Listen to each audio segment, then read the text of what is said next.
Halo Shalom semuanya, selamat pagi. Puji Tuhan, pagi hari ini kita berjumpa kembali dalam Morning Blessing di hari Kamis ini.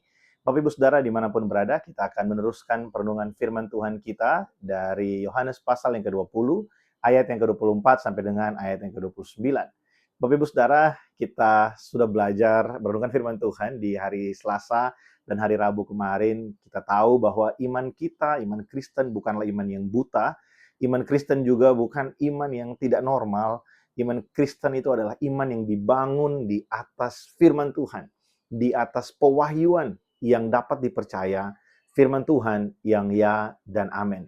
Bapak Ibu Saudara, hari ini kita akan melihat ada satu kata yang Tuhan Yesus ucapkan di dalam Yohanes pasal yang ke-20 ayat yang ke-29. Tuhan Yesus berkata, berbahagialah. Kata berbahagia di situ dalam bahasa aslinya makarios. Kata yang sama digunakan di dalam khotbah di bukit. Kita semua tahu Matius pasal yang ke-5. Nah, kata makarios atau berbahagialah ini artinya diberkatilah, saudara. Diberkatilah. Diberkatilah bukan berbicara tentang berkat secara finansial. Sekalipun kita mengharapkan itu juga, tapi kata makarios berbicara tentang berkat rohani, saudara. Jadi ketika kita percaya tanpa melihat, kita percaya sekalipun kita tidak melihat Yesus seperti para murid. Kita percaya sekalipun kita tidak menjadi saksi mata seperti para murid, para rasul. Kita adalah orang yang diberkati secara rohani. Kita adalah orang yang diberkati Tuhan dan berkenan di hadapan Tuhan. Ini penting bagi kita, saudara. Penting bagi kita. Bukan berarti orang yang percaya karena melihat seperti Thomas itu tidak diberkati atau tidak berbahagia. Mereka juga berbahagia, saudara. Karena mereka percaya kepada Yesus. Mereka juga adalah saksi mata, saksi hidup dari kebangkitan Yesus. Yesus bangkit, makan bersama-sama dengan mereka. Ada di tengah-tengah mereka, berbicara dan mengajar kepada mereka. Nah, kita hari ini, kita berbahagia karena sekalipun kita tidak melihat Yesus, tidak mengalami yang para rasul, para murid alami, kita percaya kepadanya. Saudara, berkat rohani inilah yang Tuhan Yesus maksudkan. Bahwa waktu kita percaya kepadanya, kita menerima dia tanpa kita melihat dia secara fisik.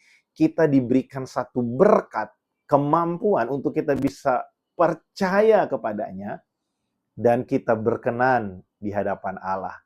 Jadi ketika kita percaya tanpa melihat, itu bukan suatu kekurangan bagi kita. Justru itu adalah keadaan di mana kita diberkati. Kita mampu percaya sekalipun kita tidak melihat Yesus secara fisik. Sekalipun kita tidak mengalami apa yang dialami para rasul, tapi kita tetap percaya. Kita diberkati dan kita berkenan di hadapan Allah.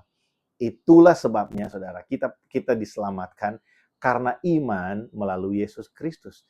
Kita beriman kepada Yesus Kristus. Pribadi yang hari ini tidak bisa kita lihat dengan mata kita secara langsung. Pribadi yang tidak bisa kita sentuh dengan tangan kita secara langsung.